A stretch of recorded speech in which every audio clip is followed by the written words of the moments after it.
Welcome back to Hoops HD, everybody. Woohoo! It is Wednesday, January 29th. That means it is time for our Under the Radar podcast. I'm Under your the host. radar. This is the best show on the internet, Okay. not just college, just the whole internet. I don't know.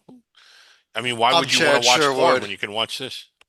That rambling thing over there is David Griggs. John Stalika down below us. This is the Under the Radar. First of all, Stalika, welcome back. You haven't been here in a few weeks. And since you're back with us, I'm going to give you the honor of telling everyone what Under the Radar is. Well, the rules still haven't changed. Under the radar is going to be the 22 regular one bid leagues. This is not going to include teams like the Power Five, the Big East, the Atlantic 10, the American, the Mountain West, and the West Coast Conference. Although there is a debate going whether or not the Atlantic 10 is going to be relegated slash promoted to our Under the Radar podcast. But the second rule, which has not applied yet this year, you can't be a member of the top 25, hence you would be on the radar. Yeah, That has not happened all season. May not happen all season. I think this will be the first year we've never had any one of these teams even make a top 25 ballot at all during the season. yeah, and we have a limited few that are within range of reaching the bubble. We'll get to that. But maybe four. I don't think all four will do it, but it feels like it's less than what it's been in years past. I don't know that like I said, I don't know that we've ever had a year where we didn't at least get one team Yeah, from these conferences up there. But yeah. all that being said, what I'd like to do is we go through these conferences in alphabetical order, other than a feature conference. And I picked the feature conference, about a minute or two before we start the show. And tonight's feature conference, I thought we'd take a quick look at the Coastal Athletic Association here. Uh, Real interesting conference with a real logjam in the standings up top. Yeah. If that screen share did come up, Griggs, let me start with you. Uh, William and Mary, Towson tied at 7-1. Towson tied at 7-1. Charleston and Wilmington at 6-2. Elon and Campbell both in it, even at 5-3. Yeah, Townsend, Pat Scarry, really good coach. The one thing that I just don't understand is how William and Mary keeps winning. I know they sort of got an interesting style. They rely heavily on outside shooting. Uh, a horrible defensive team. I mean, they couldn't guard a fire hydrant. If you see their, and I mean, it appears in their rankings, but like you watch them, and eventually it's just like, are they going to ever stop hitting shots? And they keep winning games. A little more interesting, Charleston probably has the most muscle, but they're not one of the best teams away from home. They're not bad away from home, but they're not as good as they need to be to run away from the conference, and they're not running away from the conference. Wilmington had a really exciting win the night. I don't know if we've updated that. That one kind of came down to the not Wilmington. I've got my North Carolina's confused. Yeah, Sorry, I had not seen UNC Wilmington play tonight. You're in the wrong conference. I am. But UNC. I was thinking Stalika, of some. you weren't with us last week, but I was talking about this UNC Wilmington team, and I think Griggs kind of laughed. He said, "Hey, they got no shot. They got to go to Charleston. They can't win on the road." Well, they went on Thursday night to Charleston, won on the road, followed up with a home win over Hampton, uh, and I think this team is maybe the most interesting team going forward here. And this was a team that the previous week also had William and Mary had their only loss at UNC Wilmington, which probably Right. says more about how well the Seahawks have been playing of late, getting the win at Charleston against their regional rival. Obviously, that's going to give them a little bit of momentum for the upcoming conference tournament. Yeah, and Wilmington, you called that one, Chad. Wilmington does look the best. I still like this Alon team a lot. I know that they're 2 games back, but I They, don't think they, that. and yeah, they just lost at home by 14 points to Charleston. Also, that Yeah, big game on Saturday. yeah. I think that still they're if the that would be a fascinating quarterfinal game. I don't think that this is how the standings are going to play out, but wow, what if they did that Wilmington Alon game in the quarterfinals? William and Mary to get back to them. I really look. I mean, the tempo is 28. They're not particularly athletic, and they don't really run up and down the floor, but they shoot the ball early in the shot clock, and they often hit it. It's remarkable. Uh, it, it kind of is, and William and Mary on the very short list of only three programs left that have been members of D1 since its inception, since D1 Yeah. started, and have never made the NCAA tournament, joining Army, who we'll talk to in a little while later, and the Citadel, which we probably will not be discussing at all tonight. Yeah. Uh, but upcoming this week here in this fascinating coastal battle here, William and Mary, they're going to be at Campbell, and then huge one Monday night where they're hosting this College of Charleston team. I'm really looking forward to that. I'm circling that. I know Monday's a big night for on the radar games, but just through the contrast of styles, that one's going to be fun. And that's really the biggest game upcoming here. Yeah. Sleeker, we look at them, Towson's got two games that they should win. Williams got games they can win, et cetera, et cetera. Yeah, one will be a relatively short trip up to Delaware before they host the other Philly area school in Drexel. And Saturday also the battle for the real HU, Hampton versus Howard, Yeah. little non-conference action here. That's actually a pretty big rivalry too. Yeah. No joke. No, Uh, it is. Glad they kept that one going yeah, and by the way, if you want to see how these conference tournaments might play out, the conference tournament up tab there. is updated up there. All these brackets are there. Coastal, Yeah. for example, top four seeds get buys to the quarters. There are six teams battling for the top four right now. You don't want to be fifth or sixth place. You have to play an extra Play an game if extra you are. game. Yeah. And team sheets and DEF CON charts also up there. Best team sheets on the internet. We'll be pulling those up all night too. Yeah. Let's get back to the beginning here. Salika, the America East. How about Bryant? Picks up a pair of wins, including at New Hampshire, and here they are, 6-0, sole possession of first place. Not necessarily what we expected in the beginning of the year with Vermont and UMass Lowell supposed to finish near the top of the league, but they've both been languishing. And not only is Bryant ahead, the Maine Black Bears are also ahead, crooked home court and all. Yeah. Uh, That was first of all, wow. Vermont stunning, losing by 17 points at home at UMBC over the weekend. But Griggs, Yeah. the game on Thursday night, Maine goes to Lowell with that great overtime win to get sole possession of second place. Yeah, and that was just such a fun game to watch. Maine just battled and battled, and it seesawed back and forth. I don't. It felt like the whole game was played was like in a 10-point window. It was just close all throughout, and we've never discussed Maine like this at this point in the season either. It's February, and Maine is within reach of first place. Has that ever happened? Um, Yes, it has happened, but we are going back here. I'll tell you how far we're going back. Maine has a shot here to host, as long as they finish the top four, to host a conference tournament game. There has not been a postseason game, conference or any other postseason tournament game played in the state of Maine in over 30 years. That was the oh, last time they hosted an ECAC North Atlantic Conference play-in game. That was the last time they had a home game going in the state of Maine. Uh, Yeah. So, big deal there. I've been just sort of waiting for Bryant to come back to earth, but if you pull up their sheet here, Chad, you'll notice something sort of unremarkable out of conference. But when you look at these conference games, blew Maine out. We just got done praising then. Blew Lowell out. Blew Vermont out. Went to Albany and it was relatively competitive, but still double digits. If you're starting to notice a pattern, they've been blowing everyone out. They do. They've got a few more good tough road trips, including end of February, three straight road games at Vermont, at Lowell, at Maine. Yeah, the Uh, toughest three game. Yeah. so, so, Albany's so- the only one that might really be tricky in that current stretch that they have. well, UMBC just beat Vermont, Stalika. Let's not forget that. I mean, Yeah. I don't think I think Bryce should win that game, but you never know. Uh, and here is that upcoming schedule. Maine is hosting New Hampshire, and huge one on Saturday though. Maine at Vermont. If Maine wins this Another. game, that might be it for Vermont this season. Honestly. It might be. And who would have thought that it would have been Maine that drilled them? Uh, but Griggs, let me stick with you over to the Ace Sun Conference where we did have some action tonight. And following these games, including an overtime game and an upset in Jacksonville, with Gulf Coast going there and picking up the win. Now Gulf Coast and Jacksonville tied for first. Lipscomb half a game back. Yeah, Uh, Lipscomb half a game back, still tied in the loss column. Lipscomb went to North Alabama, a team that was sort of lagging behind, but that we had said was really playing well. Couldn't get the win there.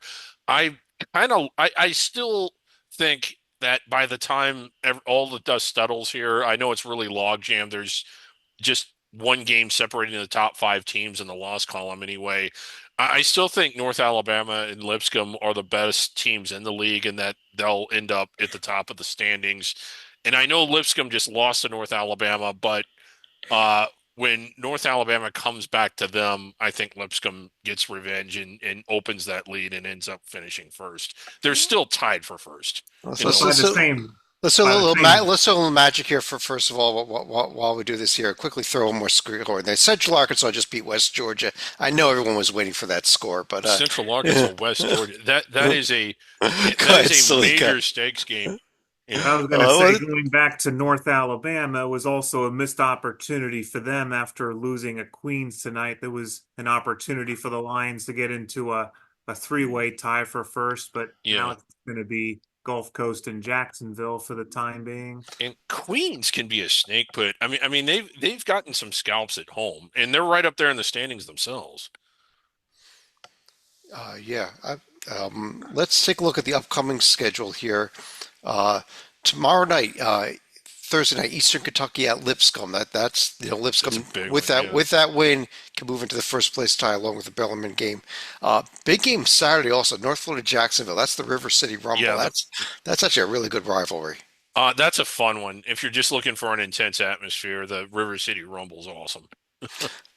Gulf Coast meanwhile will be hosting Stetson, and Lipscomb's going Lipscomb to hosting it Bellarmine and then going to West Georgia. should win both of those. Those are very winnable. Let's Stalika over in the Big Sky Conference. Uh, how about Northern Colorado losing last week to Idaho? Well, it was a little bit emotional coming off the No Cody Wu Cup where they went Well, against that's going into the No Koei Wu Cup. Yeah. Before the No Koei Wu Cup, not after the No Koei Wu Cup. Go yeah, ahead. but they still have the overall lead by a game over Montana. And then you look at Montana, they did what is it? Manage to hang around with the win over Montana State during the week.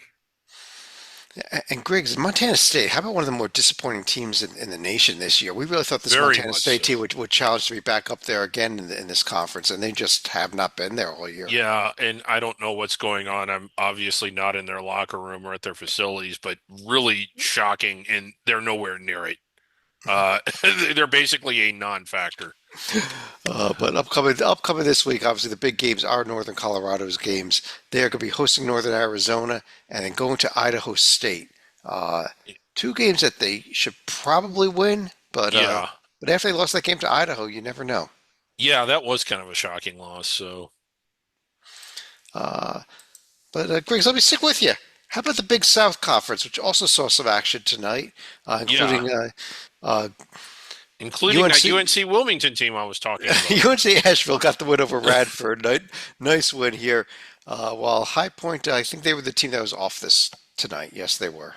Yeah, High Point, still with the best metrics by far. I know that they're a game back. They're not always the best team on the road. And Asheville, has played more on the road, won more on the road.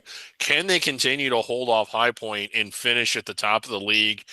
I kind of think they can. I mean, I know High Point is a tough out. They're certainly really stepping into it. They blew Winthrop's doors off this week. But when you compare these two, it's I'm starting to come around to the fact that like Asheville might be as good or better, and they do have the win, albeit barely at home, over High Point from the first meeting. A little of a week away. We'll talk about it a little more next week, I think. But they're going to High Point February 8th, and if they get the sweep at High Point, this conference might be over in terms Yeah, of the regular season I think so title too, race. because at that point they'd have a two-game lead and they'd hold the tiebreaker. Uh, Stalika's upcoming schedule here in the Big South. I guess it's we want to focus in on what UNC Asheville and High Point will do until that they meet, right? Well, High Point's going to have a big one at Radford next Wednesday. So if they want to hang around Nashville, that's one they're really going to have to take on the road. Not going to be easy. Yeah, yeah. UNC Asheville actually not playing in the next 7 days. They got a little time off here. Yeah. High Point with those two road trips. Like I said, I think that big game at Radford. But let me stick with you, Stalika, uh, over to the Big West Conference, and let's talk some pretty good basketball teams here in this league. Woo! Yeah, UC Riverside, they do get the big win over UC Irvine in overtime. So at least now they get a tie for third place with UC Davis. So if you're noticing a trend right here, all the UC schools near the top of the conference and most of the Cal State schools, unfortunately, near the bottom right here.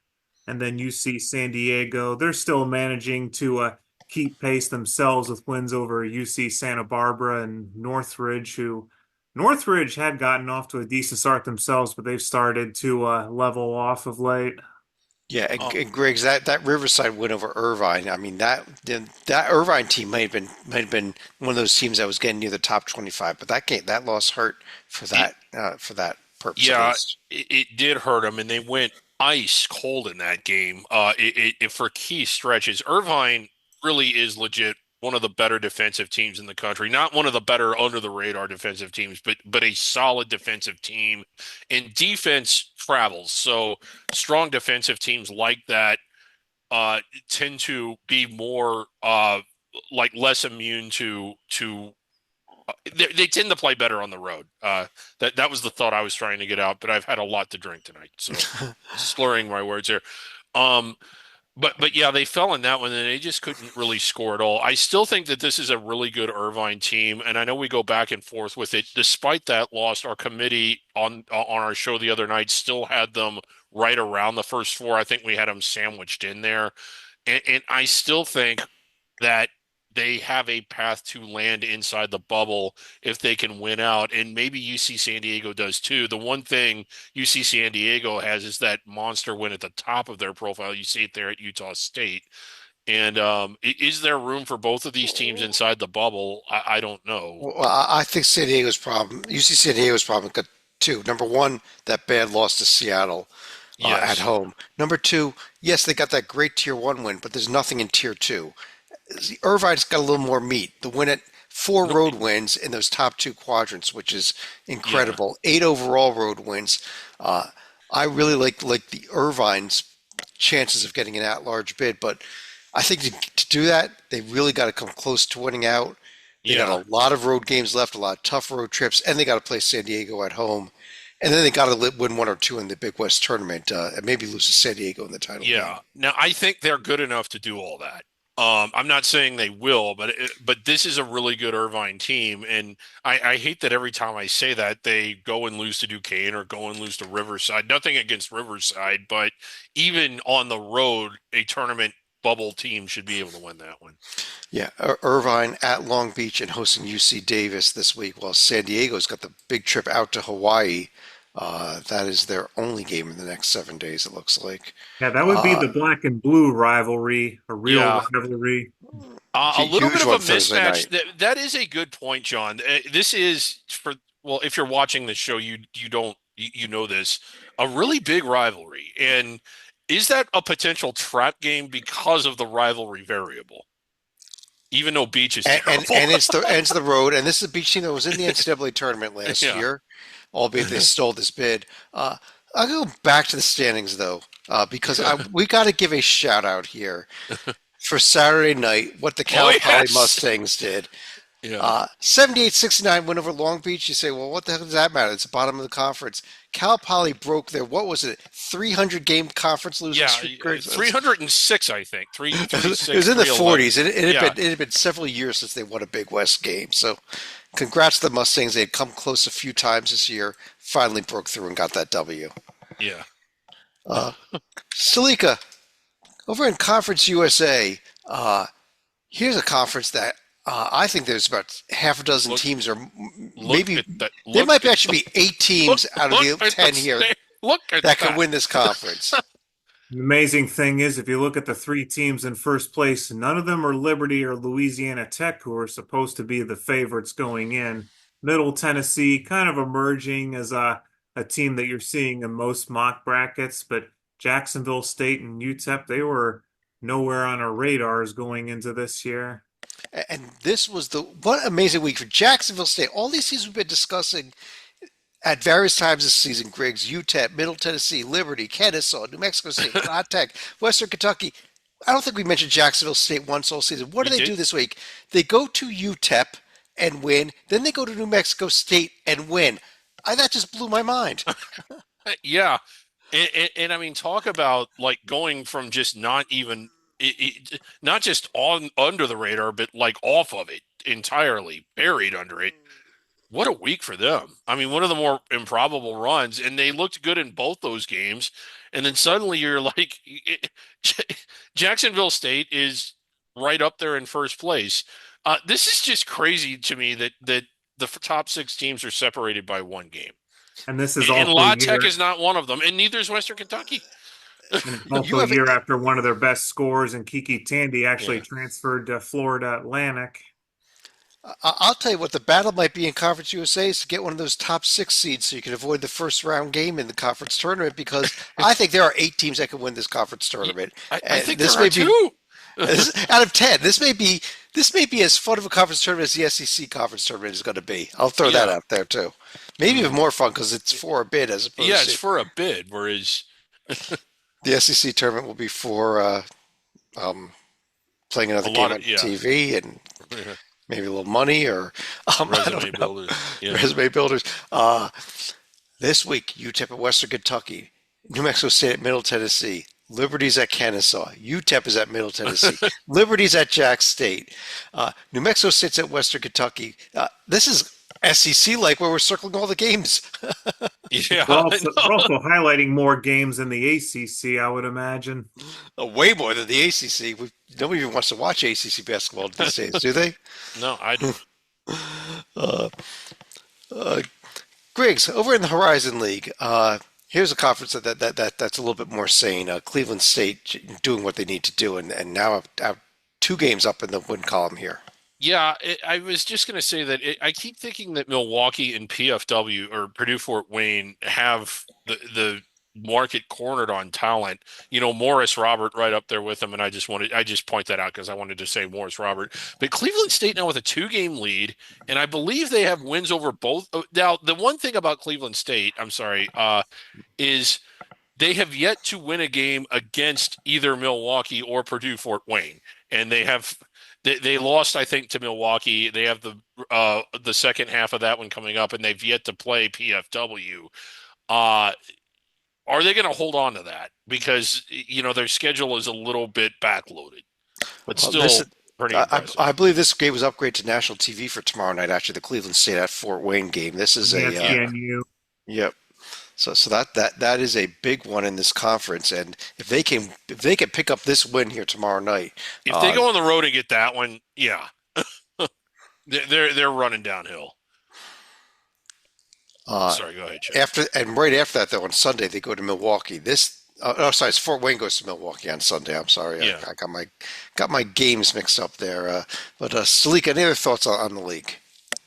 Well, this was, as you may have judged by my tagline in the game between Morris Robert and Oakland, this was one where the Colonials ended up getting a 2-point win towards the end of regulation, but bit of a controversial foul where Greg Campy got upset enough at one of the refs where he'll be suspended for a game, but there was also some technicality where the Horizon League has also came out and said this official is not going to be working any of our conference games again. So bit of a controversy there. Yeah, it was some awful calls by this official. But about 7 minutes later, left of the game or so, there was the official stopped the play because of a hurt player when Oakland had a clear breakaway and a clear man advantage because there was a player that was down on the court and it was not like he was just down on the It court wasn't a with serious head it wasn't injury. the serious head injury type of thing. And there was a couple other bad calls by this official. So Well, honestly, good on the his Horizon League for throwing this guy out. As far as Campy's suspension, also though, the Horizon League has made a point going into the season that they were going to be suspending you for improper conduct towards officials. So Well, they did, but this is Greg Campy. I mean, Greg Campy does not wear a watch because he decides what time it is. You can't you can't suspend Greg Campy. well, he'll miss the good news though, Griggs. He's not going to really miss a game. They're playing Green Bay at home. Yeah, Green Bay wishes their coach was suspended. Yeah, I mean, yeah. Doug Gottlieb. God love him because no one else does. Craig's just talk about the Ivy League. Sorry. Um, uh, yeah. How about Well, how about Cornell go get upsetting Princeton on Saturday? yeah. That's huge. Upset. Every time I've been like on Princeton's bandwagon since October, and every time I jump off of it, I jump back onto it. I'm off of it again. For Cornell is good. They play a different. They play a much different style than most of the rest of the league, which makes all of their games must-watch TV because of the contrasting styles. But still, Princeton to lose to them at home like that, they just don't look. Not only do they not have the profile to get inside the bubble, they don't look like a team that could even compete in the round of 64 if they were to get there. But how about Yale? All by themselves now in first place and looking the best, I think by far. While Cornell's the most interesting, Yale looks the best. Yeah, Yale doesn't have any type of at-large, even closer to at-large profile, but Salika, they got a big test coming up this weekend. Well, they get the Princeton Penn Roadie, which is always going to be one of the hardest road trips in all of college athletics right here. But with Penn being completely down this year, the game at Princeton is going to be the big test for the Bulldogs. Yeah, and for the first time all season here, Ivy League finally getting its normal Friday, Saturday schedule up and running here. Yeah. They spread things out a lot more this year with single games each week. But Yale at Princeton. If Princeton wins this game, Griggs, we're going to be saying the exact opposite about Princeton next week, are we not? Yeah, I'll be back on their bandwagon and saying this is a team that could be dangerous in the round of 64.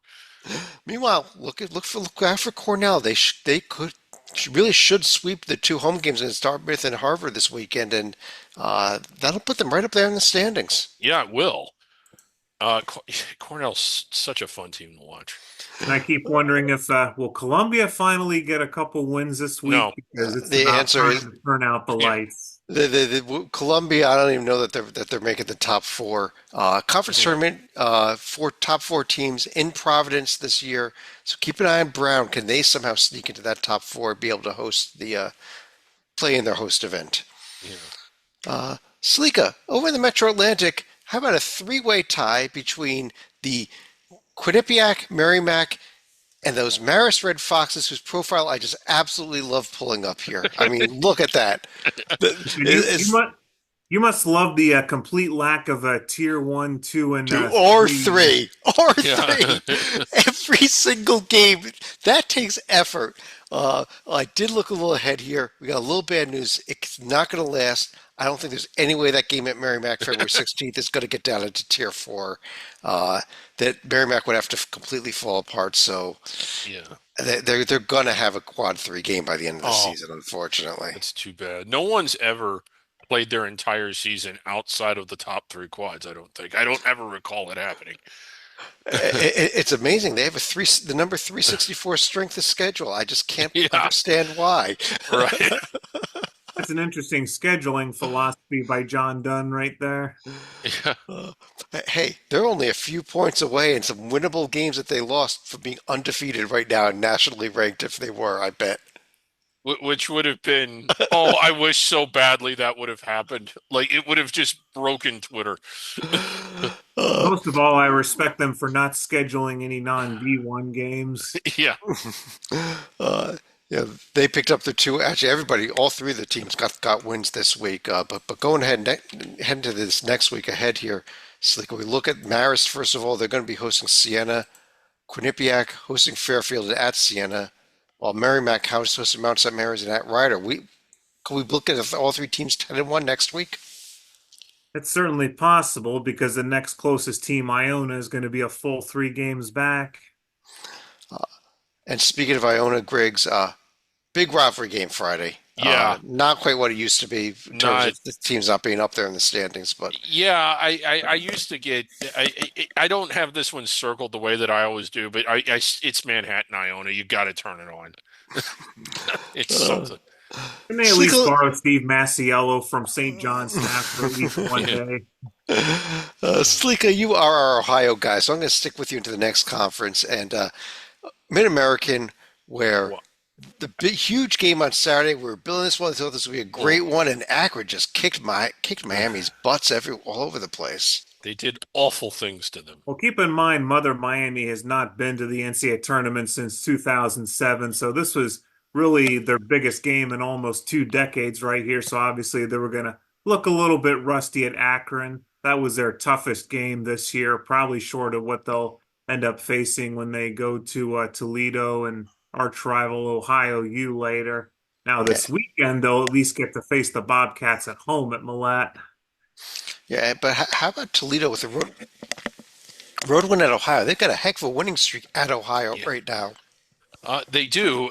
I keep wanting to praise Ohio and say that, I had I had high expectations of them coming into the year, and keep thinking that they're going to start playing up to their ceiling. And every time I think that, they lose. But yeah, Toledo, a team that I didn't have my eyes on that much, is suddenly like climbing the standings and pretty close to the top.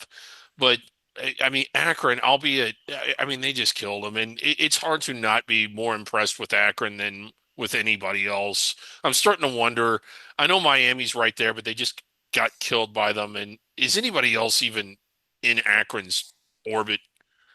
Oh, you got to look out. I mean, I said go back to our preseason podcast, and what did I say? I said you're going to have two Macs this year: the Ohio teams and the Yeah, rest. Top five teams are five of the six. Bowling Green's been disappointing, but five of yeah. the six are right there, and those should be the teams battling for the in the conference tournament when we get Yeah, down to the semifinals. It should be four of those five, I think honestly. it will be. Yeah. Yes, Stalika mentioned Akron is going to be at Kent, and then they'll be hosting Ball State upcoming this week. While we got the Ohio, and then Miami going to Central Michigan, Ohio hosting Western Michigan. Uh, Griggs, MEAC. Okay. Norfolk State is back. They did have the surprising loss earlier. They're back in front, or at least tied for it in the loss column. And I've now expect them to sort of run away with it. Other teams, there are a few other good stories, but I just think that they're better than everybody else by quite Yeah, a bit. I agree. I agree with you. We had that weird little quirk last week where Howard was in first place in the conference despite having lost back-to-back non-D1 games. Yeah. We knew Norfolk State would take care of that, and they did. Uh, Norfolk State hosting probably the second and third best teams in the conference this week, hosting NC Central and South Carolina State. Yeah. And this is a Norfolk team that I mean, I know I kind of thought they would run the table all the way through the tournament. Uh, but they're certainly good enough to win out, and they're good enough to avoid the first four for sure. And can they even get above the 16 line? They're pretty good. I mean, relative to the rest of the conference. If they win out and look at that schedule, I think they can. They Yeah, got to go to South Carolina State, North Carolina Central, Howard 10 the regular season, so it's it's yeah. not a It that slam road win at dunk. High Point is not. I mean, that is nobody on the 16 line is going to have a win that good. I don't think. I think it's a fair statement. Yeah. And conference tournament, by the way, played in Norfolk. Uh, Hmm. Yeah. so another advantage there for this team. Uh, one more thing here. Once again, Saturday, Howard Hampton battle for the real HU. Yeah. The battle for the real HU. Big But rivalry game. Stalika, Missouri Valley Conference. Drake got the nice win tonight over Northern Iowa to really, I think, kind of knock Northern Iowa out of the picture here in the league. Well, they knocked Northern Iowa out of the picture. The other major storyline is we had a red hot Illinois Chicago team that had a big lead on Bradley, which I believe is still in progress right now, but more Uh, likely we're going to be looking at a it has tie it is, here. it is just going filed with a 23-point Illinois Chicago win at Bradley. Not quite on the screen yet, even though. But Griggs, how about that? I mean, this UIC team now has beaten both Bradley and Drake this season. I'll pull them Uh, up here. Convincingly. Um, Illinois, Chicago. Oh, I'm sorry. They beat Bradley at Northern Iowa. They did not. They lost to the Drake game. Yeah, No, no, no. They no, won the they Drake won game. it. Yeah, They no, they lost. won it. They split with Bradley. I Yeah, agree. that was Drake's first loss of the season, Yep. and at the time, it just seemed like they totally blew it. But when you look at what UIC has done since then, you almost wonder what the hell took them so long to get their motor started. Uh, is is Illinois Chicago? I can't figure them out. I mean, it's not that they can't win the big ones; it's that they can't win the small ones. That's been their problem. But if they stay here in the 4-5 spot here, get 3 or 4 or 5 game in the conference tournament, they would then take on Bradley and Drake back to back and they could win this conference tournament when we They get to Arch could. Madness. Rod Easton doing a really good job. I mean, this was a program that was in the toilet a few years ago, very recently. You just look for a little less, like a little more consistency against but they, their wins have come against the top of the league. Their losses have come against the bottom. That's just crazy. Yeah. Yeah, And but Bradley, I had said in today's write-up that I thought they might have a path to at least getting onto the bubble. Losing that badly at home to Illinois Chicago knocks you off that path. yeah, I don't see that again. Not quite on the screen yet, but they did lose that game. Uh, on the other hand, I like Drake's path to an at-large bid I do here if too. they can I keep really do. winning. Now, the problem is they have to host Illinois Chicago, who by that in who by that point will probably be about 500 because they're going to lose to the lower teams in the league, and then they're going to go to Drake and win by 40. Well, I think they have a favorable schedule the rest of the way, Yeah, honestly. they The really Bradley do. and URC are both going to be home games. Toughest game left is that trip to Northern Iowa. Yeah, Tricky trips to Southern Illinois and Murray State coming up, but they should, yeah.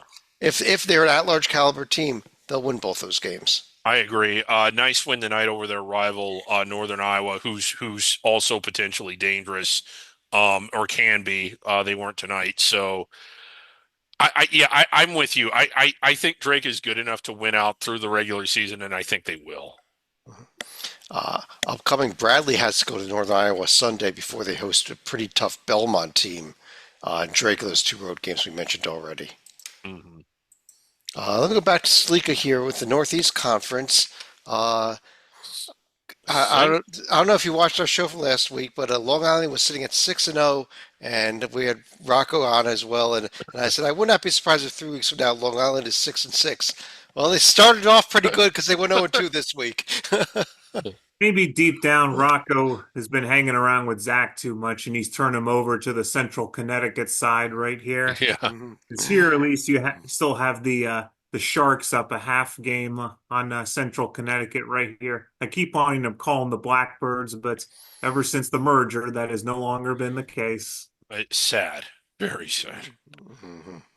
Mm. Yes, and Griggs, but I think we're just going to see Central Connecticut turn it on and run away with this league. I Uh, think they went through their bad stretch, and I think it's over with. That's my I, opinion, at least.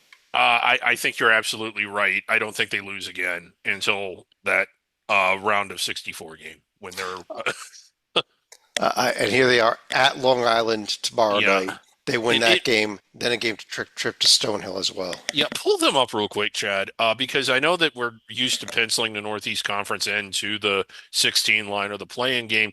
They have that win at St. Joseph's. Again, a win that's a lot better than what most 16 seeds will have. And while oh God, that smells bad, like those tier 4 losses.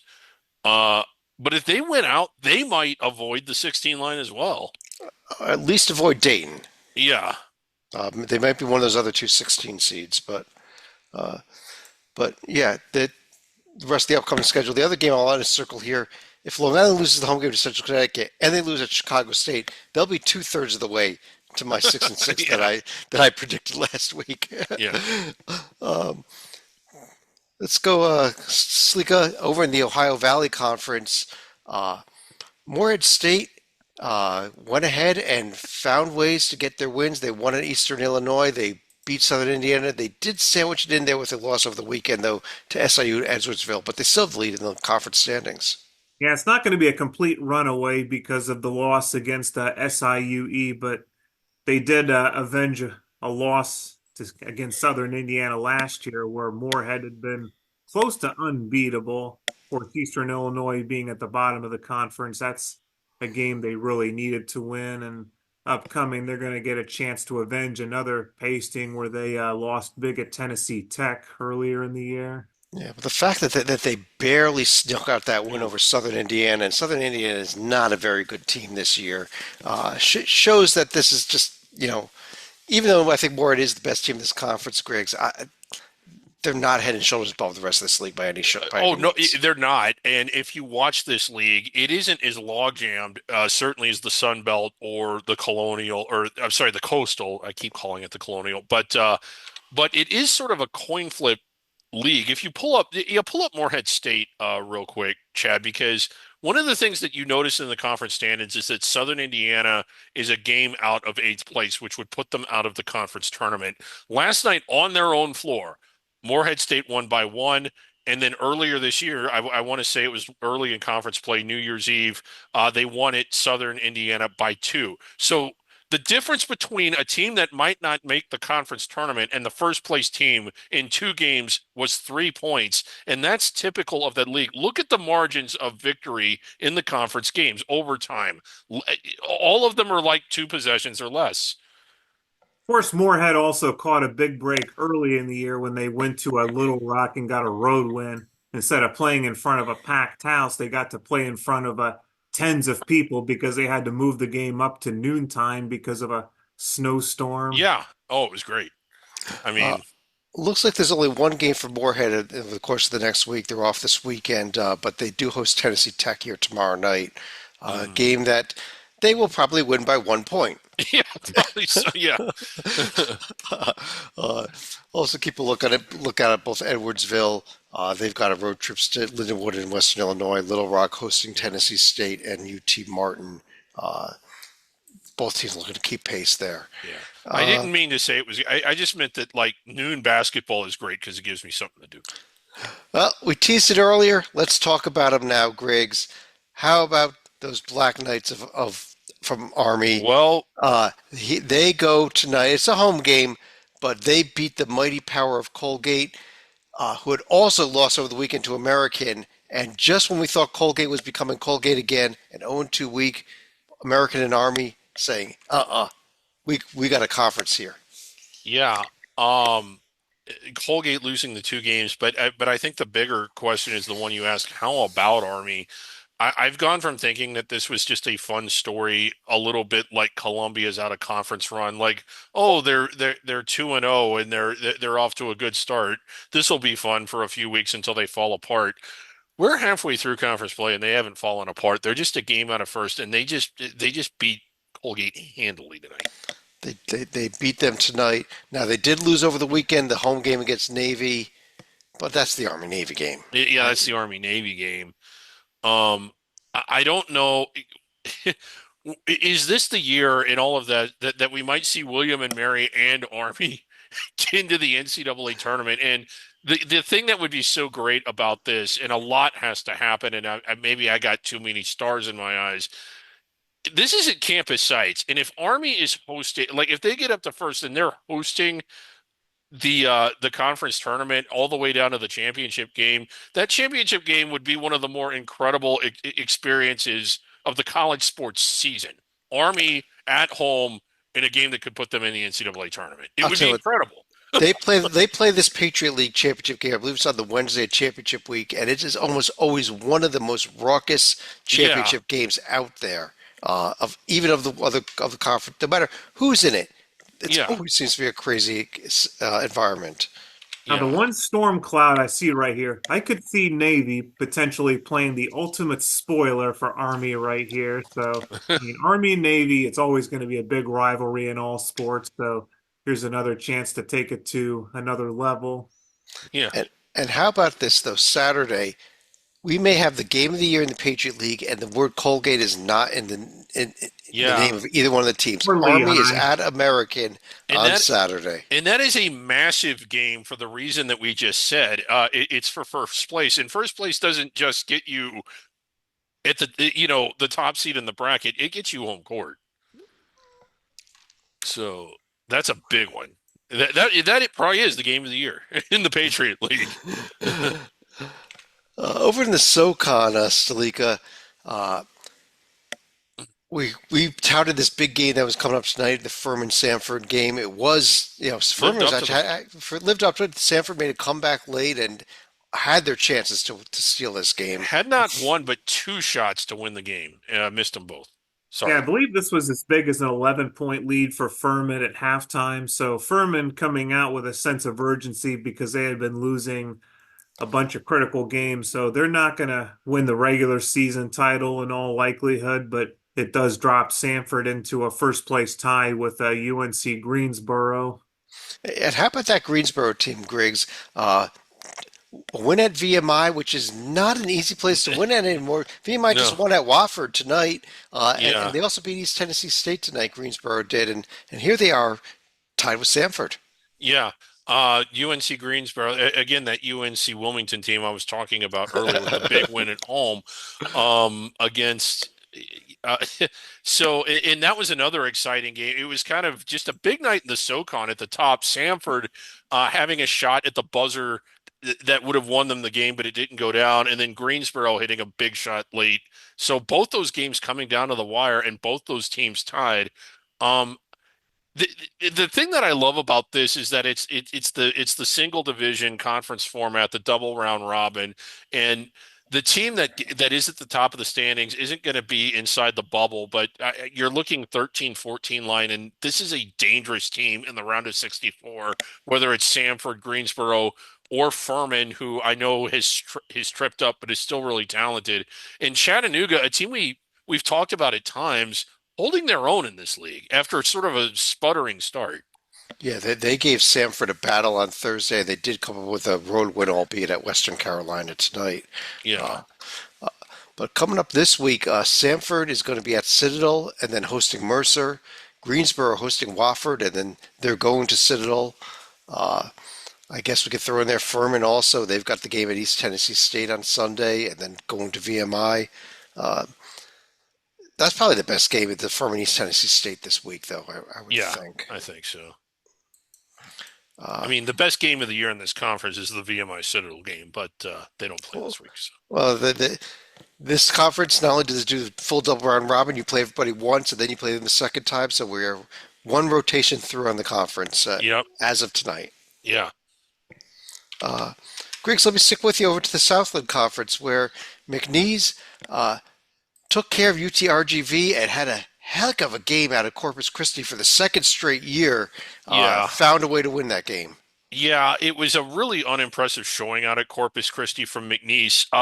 Now, to be fair, maybe it's a bad matchup thing, but every time you turn on McNeese and Corpus Christi, you just come away a little underwhelmed. But they did get the win, 10-0 in conference. And if you pull them up here, I know that I think we made this point last week. I was really down on them after expecting more from them out of conference. I mean, this is a team that I thought could get inside the bubble, could get into the top 25, and they're not that good, but they're blowing through the league, albeit barely beating Corpus Christi the last time out. And then you start to look at their losses, and you realize they weren't to bad teams at all. A couple of those are to protected seeds, and they were competitive in all of them. So uh, while this team, it's clear they need the auto bid to get in, they're hosting the tournament. They can win out. And where are they on the seed list, and how dangerous are they? And keep in mind, this was a game that McNeese actually lost last year, so they didn't run the table in the They South. didn't. Yeah, they did not. You're absolutely right, John.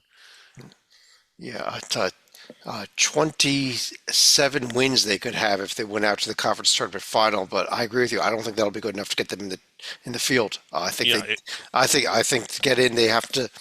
They'll get a bye into the semifinals, but they'll have to win two games at home yeah. to take the conference tournament. Hmm.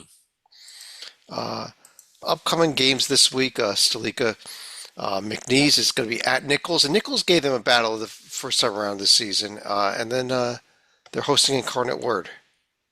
Yeah, that'll be for McNeese. And then I'm not sure if this was touched upon last week. Stephen F. Austin had parted ways with Kyle Keller, their longtime head coach, because they've been having a rather subpar season. Yeah, we mentioned that briefly last week, and they're not even in line right now to make the top eight and even qualify for the Southland Conference tournament, Yeah, he had a unfortunately. hell of a run there. You kind of hate, well, you everything ends eventually, but wow.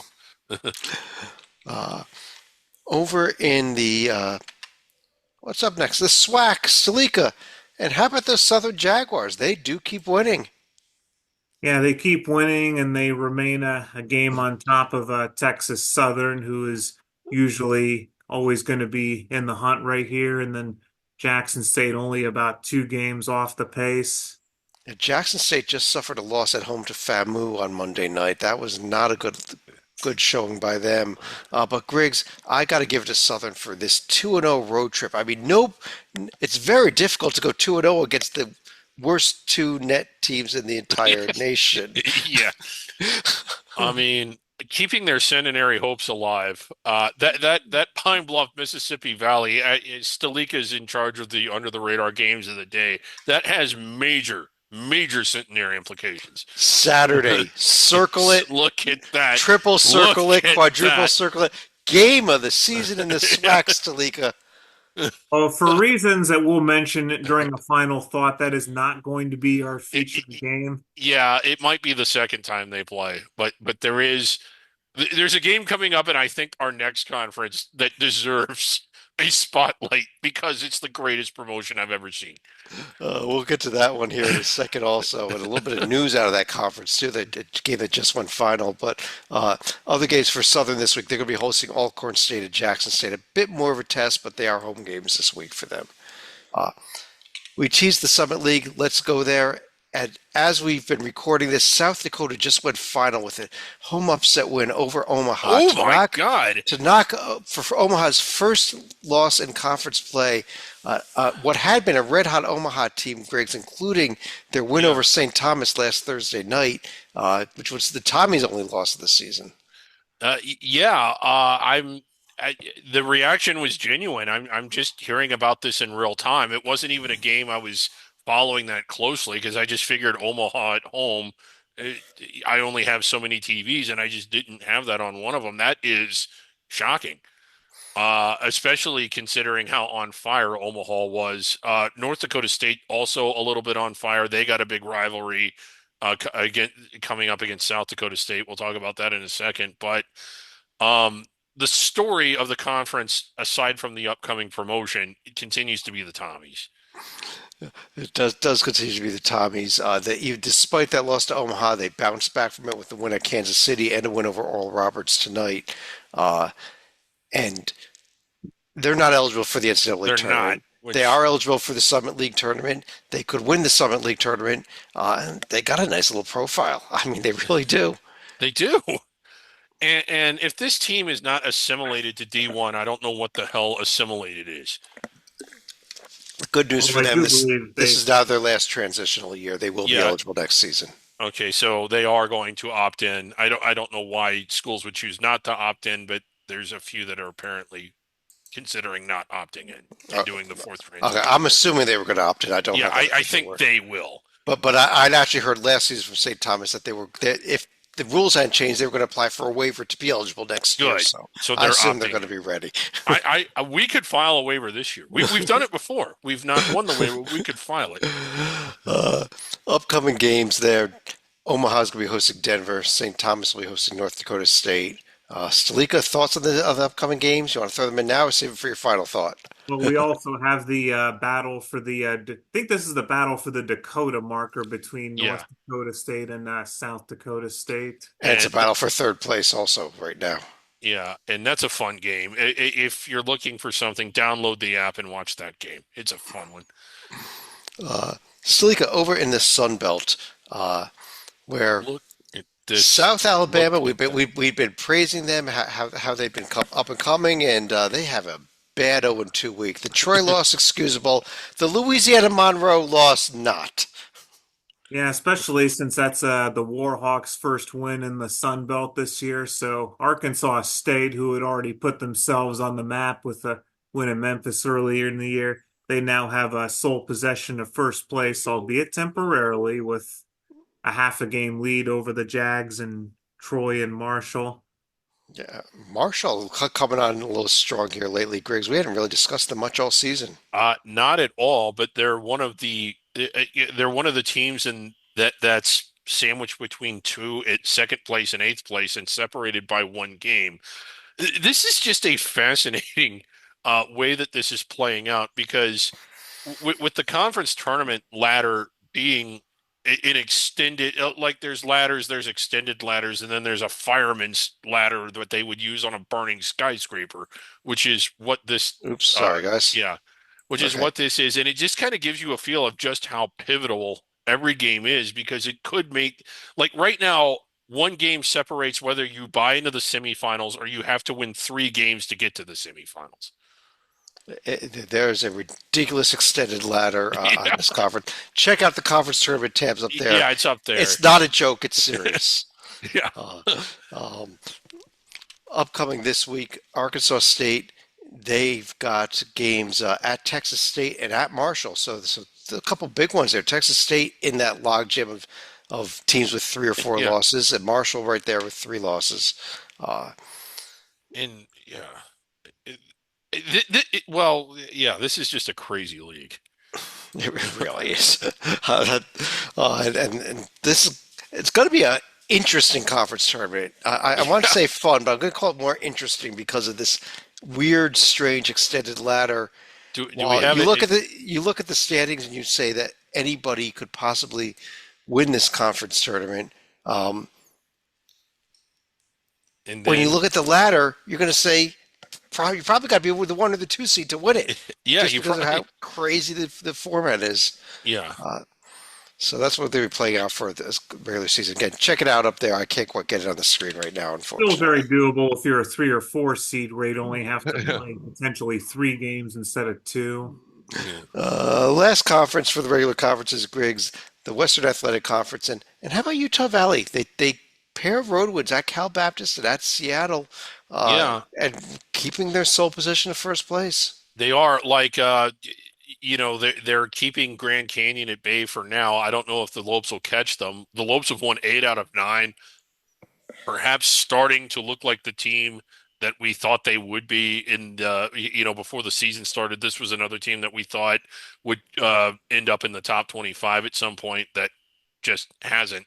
But a game behind Utah Valley, and I believe Utah Valley beat them. So That is the Lopes' only loss was their game yeah, at Utah Valley. So they're going to have a return yeah, trip to they're going to host them coming up this weekend. Actually, yeah, and huge game. that one's really big. And those are two great home court environments, particularly Grand Canyon. While there's no real heat there, that's butting into a really good showcase, and you might want to eat it up while you can because, well, Grand Canyon's leaving the conference, and is this going to be the end of the WAC at the end of this season? The WAC is in trouble. I don't know. I don't know. It's quite going to be dead after this season, but it's in trouble. Yeah, Seattle also on their way out. But by the way, Grand Canyon better not look past Seattle tomorrow yeah, night for the they, Utah Valley game. That is a dangerous trap game right there tomorrow night. it really is. Seattle is bad, but they can beat good teams somehow. They've managed to do it. That's it for our regular conferences. How about some mythical conferences? All right, yeah. Let's check in on the Beehive. We didn't actually have There's any that games. Utah Valley team we just talked And about. how about them tied with Utah for first place, but no conference games coming up this week. Another week off in the Yeah, Beehive. yeah, not a lot of action in the Beehive this week. How Well, about there the was Southern that Front? Oak. BYU and Utah beating Cincinnati, so that is much appreciated. Yeah, How about Colorado State with the overall number of wins taking the lead with their Air Force win, although they are yeah, by percentage behind Colorado, who's yeah. undefeated. Making it, but Colorado just 9-11 overall. Uh, I mean, again, the intense pressure of this conference, the Front Range, distracting them, so it makes it hard for them to focus on the Big 12. Well, I actually applaud Colorado because at least they have their priorities straight with their winless in the Big 12, but still perfect in the Front Range. Yeah, How about the back range? We didn't have any action here, although Arizona State and New Mexico State still tied, and a huge one coming up Saturday. Arizona State. yeah. Would be for the That one, conference title. yeah, that one is going to be wild. I mean, major back range implications.